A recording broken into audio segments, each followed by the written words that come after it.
Hi, everyone. It's Dr. Holloman, and this is a short presentation on how you can write a cover letter that gets you the job, that gets an employer to read that document and immediately want to look at your resume and invite you in for an interview. Now, the cover letter is a professional document that tells an employer, the job you're seeking, why you're the best fit for that position, and what you're going to offer.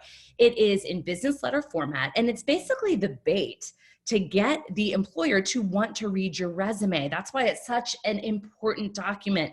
You need this letter to be so compelling and really create a written voice so the employer wants to meet you. And this is true if you're adding it in your additional materials for graduate school or whenever, again, you need to apply for anything, a promotion, even an award. Often they'll ask, can you send along a resume and cover letter? So as I share my screen, I really am excited to just begin to ask yourself, what kind of personality do I want to produce? How do I want to make myself irresistible and unique to an employer? So the first is you want to use business letter format. Now, this is in your materials for your course. If you've never been taught how to compose in business letter format, it's really easy, but it does have a format. And this really builds ethos for you. This is about your character and credibility that you know how to produce an official business letter document.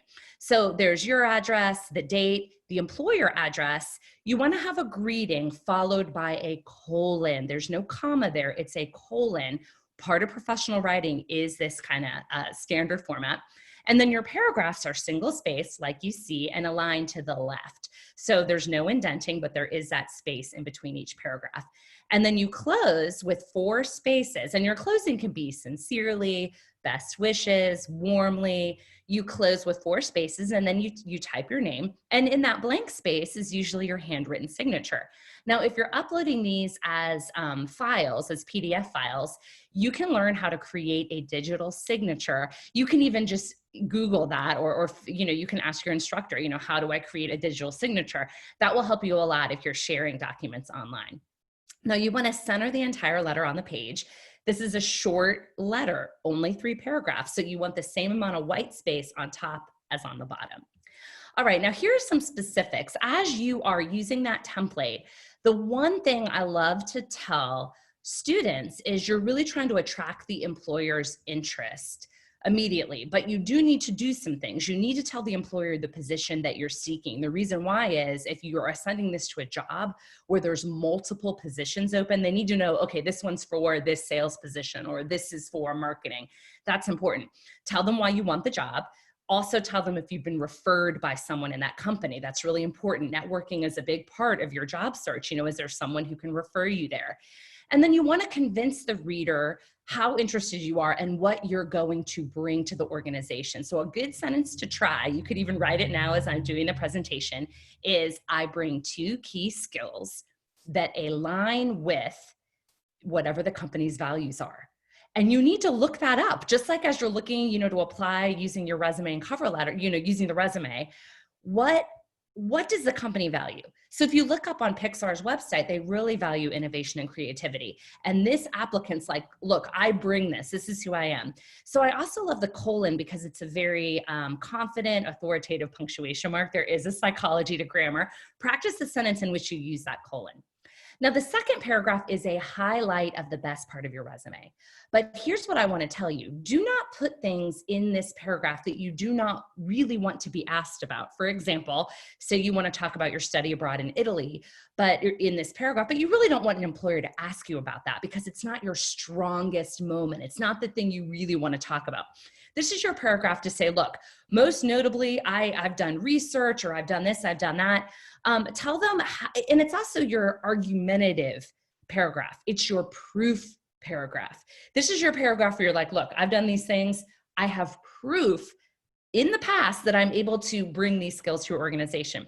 I also like to encourage writers of the cover letter to create a memorable moment, something that in a boardroom hiring setting, they could say, oh, let's pull that resume of the person who said this. Now, that's why I like that mission statement. If you're able to say, look, I devote myself to these things in advancing your company values, or, what are your goals in the field? That could be your memorable moment, but it could also be that sense of after you finish reading this, what would a person be able to say? Like, oh, let's bring in the applicant who? What would they say about you? So that's your chance to create a memorable moment. Finally, paragraph 3, reiterate your interest in the job, reiterate what you're going to bring. You're going to be kind. The tone is really light, joyful. You're thankful. You look forward to hearing from them. Also include your contact information again, even though it's at the top. You want someone, a hiring person, a recruiter, to easily be able to find your contact information. Okay, now here's some things to avoid. As I've talked to hiring people, recruiters, bosses, CEOs, whenever I'm at a party and I meet someone who I know does hiring, I say, okay, what's your number one pet peeve in a resume or cover letter? And they always say this: when they tell me why they need me instead of how they're going to serve my company. Do not think of this letter as a way to say, I need this, I need this, I need this.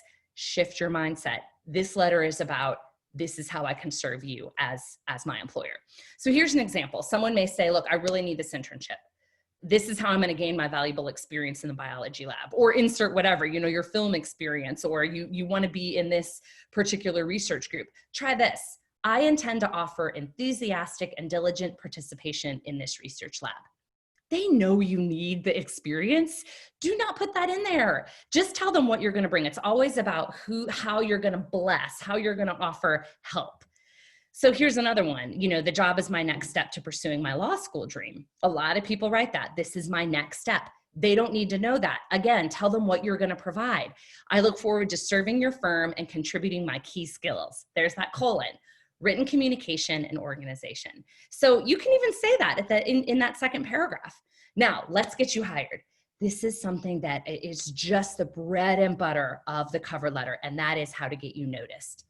Now, this is why when you read How to Write with Flair, when you think about advanced writing, this will set you apart. 3 things. Are you ready? Strong verbs, advanced grammar, and you're going to change your sentence lengths and openings. That's lesson 1, 2, and 3 in How to Write with Flair. Really easy. Why do we do this? It creates a written voice. It's a pathos moment for you. I mean, resume and cover letters are traditionally voiceless documents. Not for you guys. You're going to create a voice and some emotion through the use of vivid producing verbs, advanced grammar, and changing those sentence lengths and openings. So here's an example. This is what I would call more of a bland, voiceless paragraph, and it makes me a little bored. I'll just read it to you. I'm writing to apply for the creative design internship at Bachman. I have 3 years of graphic design coursework. I was awarded the design concept for a campus contest. I'm able to complete projects on time and have good teamwork. Okay, it's good. It's fine. But look at those weak verbs and think about making them strong. And so this student began to make some subtle changes that really make the document pop. Here's what this person did.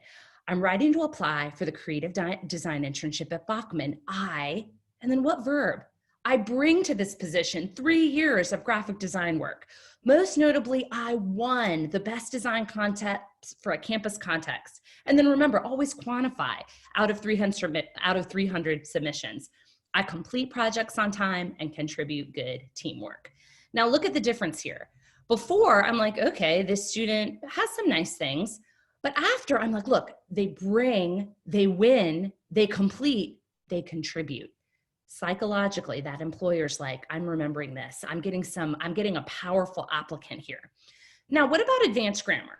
So once you get your verbs strong, so look on the left, this is the person who said, I bring to the position, I won, I complete projects on time. Look at the subtle differences of including some advanced grammar. On the right, look at this. I'm writing to apply for the creative design internship at Bachman. I bring to this position, and then look at those dashes. In addition to extensive coursework, remember the dashes are your shout, 3 years of graphic design work experience. And then look at that short sentence. I live and breathe creativity. That's who I am. I live and breathe creativity. Most notably, I won the best design concept for a campus contest out of 300 submissions. I offer two key skills to enhance your company values of efficiency and collaboration, I complete projects on time and contribute good teamwork. What you've done is created a written voice. you've made yourself a person. So I'm like, oh yes, this person breathes creativity. And look at the varied sentence openings. You've got I'm writing, but then the next sentence is I live and breathe creativity. And then most notably, that's an introductory clause that gives a little bit of rhythm there. It's just a way of just making you stand out even more. You can look at some of the variation there that creates a lot of, flair in the eye. Remember, people are reading this and their eyes are looking at it. You want it to sound musical in the ear, but you also want it to look and be something that a reader can engage with. So practice the following. First, identify weak verbs and revise them to strong. And this is going to be true of all the writing that you do for the rest of this course. You're going to add in those dashes, colons. You could even put a semicolon. I actually believe a semicolon is a huge ethos builder. In fact, when I'm reading student writing, or if I'm on any kind of committee in which we're reading cover letters, if a student properly knows how to use a semicolon, I'm like, let's get that guy. He's smart. He understands grammar. And vary your sentence lengths and openings to create rhythm. As you do that, what's going to happen is you're just going to stand out to the employer. So I'm so excited for you as you build that resume. You match it to the cover letter as you want to highlight the best parts of your resume, and then you begin to create that written voice. Remember, first paragraph, keep it very succinct. What are you going to bring to the position? Second paragraph, highlight the best parts of your resume.